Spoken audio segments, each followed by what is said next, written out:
About 7 years ago, I got an invitation to attend my cousin's dinner party. I have never seen my cousin before and only spoke to him on the phone. I was surprised that his family unexpectedly invited me after all these years. The invitation had an uncharted address that the GPS was unfamiliar with. I used a map and pinned its location.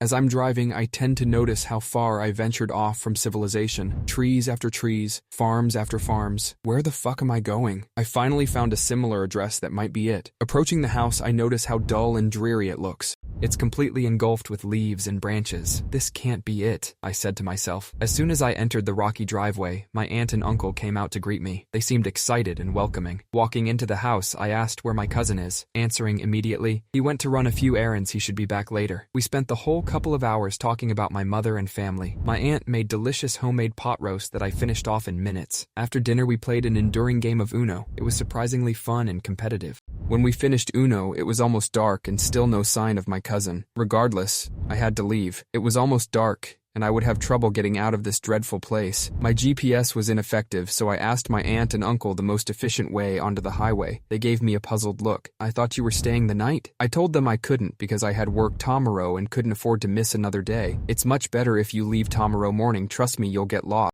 I shrugged it off and told them not to worry. I'm an adept navigator. I could get out dessert. Looking aggravated, they strongly advised me to stay the night for my own sake. At this point, I was getting pissed and irritable. I sighed. "Fine, I'll stay the night, but I have to get up early for work." Both of them seemed strangely ecstatic that I was staying the night. As soon as they went to go get my bed sheets and pillows, I ran out the door and got in my car. It took me a while, but I found my way out that depressing place. I got home an hour later than expected. It was 11 and I didn't want to wake my parents up. Climbing my fence and entering the back door, I noticed the kitchen lights were on. As soon as I took my first step in the door, I see my mom sitting there looking impatient. "Where were you?" she asked. "I was at Aunt Deborah's, you knew this. Then why did she call saying you never arrived? Till this day I never knew who I visited."